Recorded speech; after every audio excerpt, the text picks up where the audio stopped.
जब उनकी दुकान बंद हो गई, लूटने का लाइसेंस चला गया, तो मोदी को गाली देंगे कि नहीं देंगे? देंगे कि नहीं देंगे? तो मेरी रक्षा कौन करेगा? मेरी रक्षा कौन करेगा? मेरी रक्षा कौन करेगा?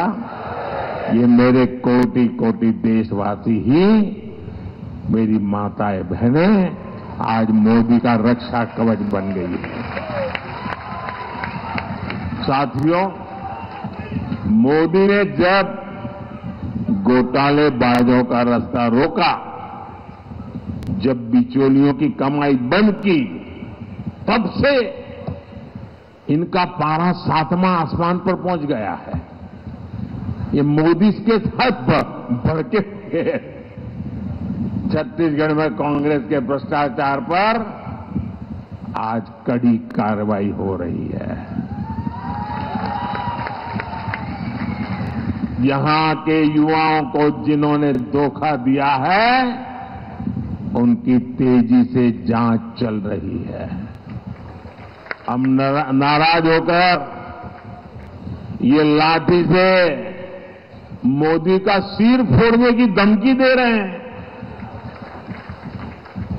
मोदी गरीब का बेटा है, सिर ऊंचा रख करके चलता है।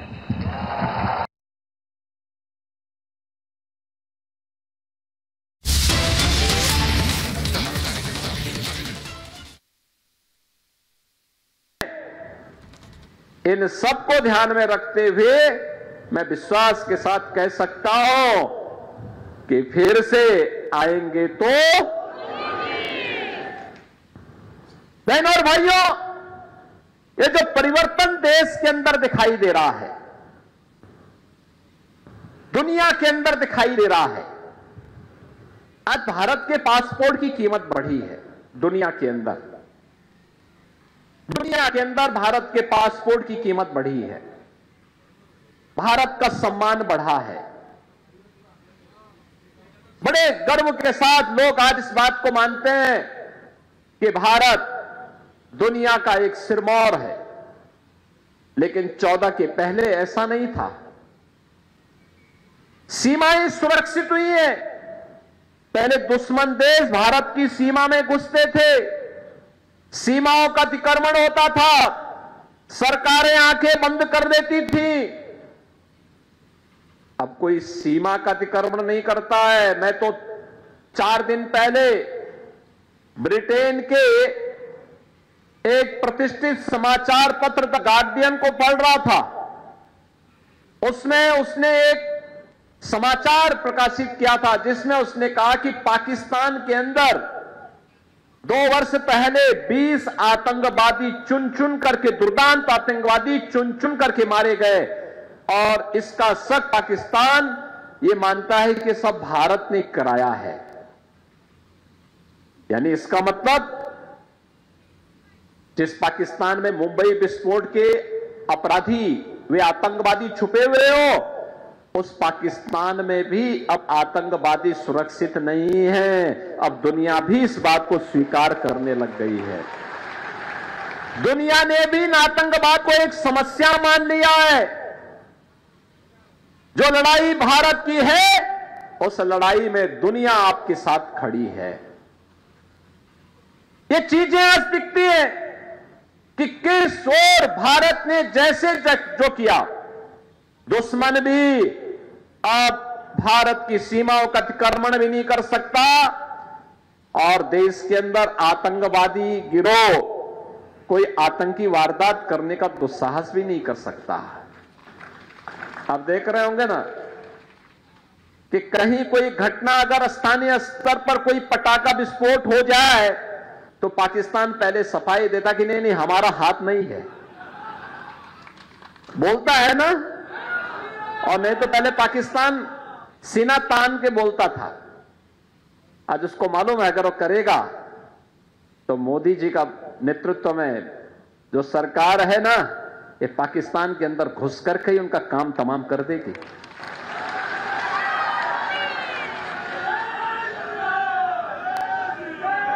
और भारत के अंदर आतंकवाद की जो सबसे बड़ी जड़ थी वो थी कश्मीर में धारा 370। हम एक ही नारा लगाते थे ना, एक देश में 2 प्रधान 2 विधान और 2 निशान नहीं चलेंगे, नहीं चलेंगे। जहां हुए बलिदान मुखर्जी वह कश्मीर हमारा है, यही तो नारा लगता था। और बहनों और भाइयों, जो काम 1952 से लेकर के 2014 तक नहीं हो पाया, वह काम मोदी जी ने एक झटके में 370 समाप्त करके आतंकवाद की ताबूत में अंतिम कील ठोकने का काम भी किया। क्या ये काम कोई और कर पाता? क्या धारा 370 कोई समाप्त कर पाता? 3 तलाक की कुप्रथा को कोई रोक पाता? और बाबा साहब भीमराव अंबेडकर जी के पंचतीर्थ का निर्माण कोई और कर पाता क्या? ये सब काम तो मोदी जी ने किए हैं ना। और इंफ्रास्ट्रक्चर का अभी मैं सुन रहा था यहां के आमदार से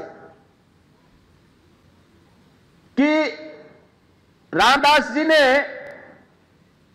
यहां पे लॉजिस्टिक का एक बेहतरीन हब बनाया है। मैं भी आके देख रहा था।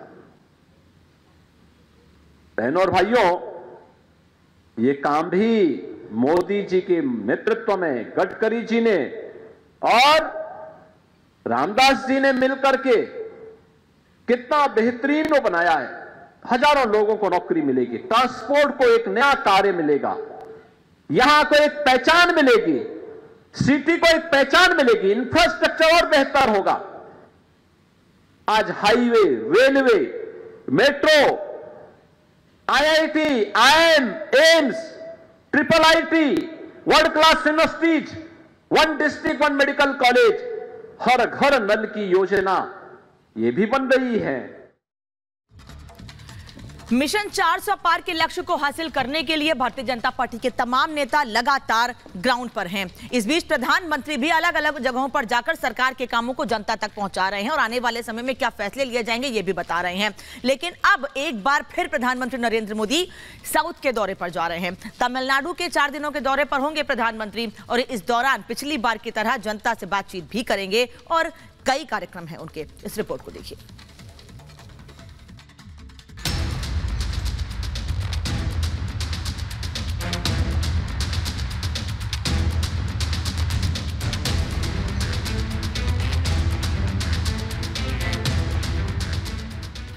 मोदी की जीत वाली गारंटी दक्षिण से ही पूरी होगी। जब मोदी कहता है कि आर्टिकल 370 को खत्म किया जाएगा तो ये होकर रहता है। मोदी के 400 पार वाला टारगेट दक्षिण से अचीव होगा। तेलंगाना भी कह रहा है तीसरी बार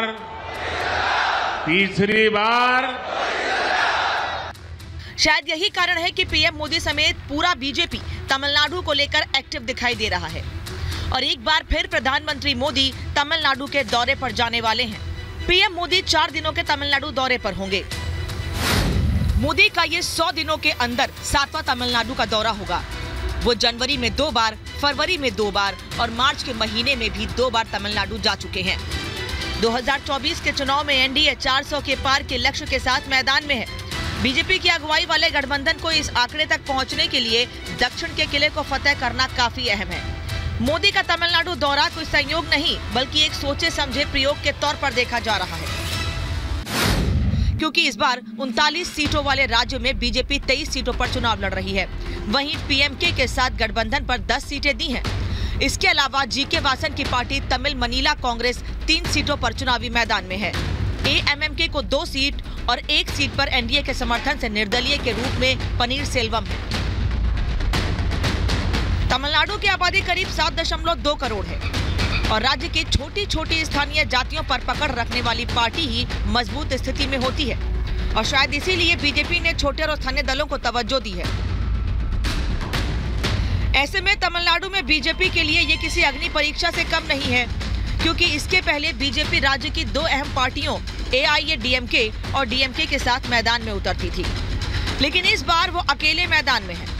अगर वो अच्छी खासी सीटों पर जीत हासिल करती है तो क्रेडिट भी उसे अकेले ही मिलेगा। तमिलनाडु में बेहतर कनेक्टिविटी, बेहतर सुविधा और इंडस्ट्री के लिए बेहतर अवसरों को पैदा करना। इसलिए ये maritime project, roadways project, railway project ये एक साथ शुरू किए या पूरे हुए हैं। मल्टी मॉडल कनेक्टिविटी की अप्रोच तमिलनाडु के विकास को तेज रफ्तार देगी। 2019 के लोकसभा चुनाव में डीएमके गठबंधन ने 39 में से 38 सीटों पर जीत हासिल की थी और एआईएडीएमके गठबंधन को महज 1 सीट मिली थी। चुनाव में डीएमके गठबंधन को 52.5% वोट मिले थे, जिसमें से अकेले डीएमके पार्टी का 33.1% वोट शेयर था। वहीं एआईएडीएमके गठबंधन को मिले 21.3% वोट में से अकेले एआईएडीएमके को 19.1% वोट मिला था, जिसमें बीजेपी भी शामिल थी। इस बार के चुनाव में बीजेपी और एआईएडीएमके की राहें जुदा हैं। कभी जयललिता की अगुवाई वाली पार्टी में अब कोई करिश्माई नेता नहीं है और पार्टी में भी गुटबाजी चरम पर है। ऐसे में बीजेपी उम्मीद लगाए बैठी है कि कांग्रेस और डीएमके के विरोध वाला वोट एआईएडीएमके की जगह सीधे बीजेपी के खाते में जाएगा और इसलिए बीजेपी का फोकस तमिलनाडु पर बढ़ गया है। माना जा रहा है कि पीएम मोदी के दौरान उन सीटों पर ज्यादा फोकस किया जा रहा है जहां बीजेपी की जीत की संभावना ज्यादा है। राज्य की 6 सीटों पर साउथ चेन्नई, वेल्लोर, पेरम्बलूर, कोयम्बटूर, नीलगिरी, विरुद्धनगर में जीत की संभावना ज्यादा है। मोदी की 400 सीट वाली गारंटी पर जाने माने राजनीतिक रणनीतिकार प्रशांत किशोर भी मुहर लगा रहे हैं। उन्होंने दावा किया है कि बीजेपी दक्षिण और पूर्वी राज्यों में अपनी सीटों में इजाफा करेगी। बेशक दिल्ली का रास्ता उत्तर से होकर जाता है, लेकिन मोदी के 400 पार वाला लक्ष्य दक्षिण से ही पाया जा सकता है और इसलिए पीएम मोदी एक बार फिर दक्षिण के राज्य तमिलनाडु दौरे पर जा रहे हैं। Bureau report, Republic Bharat.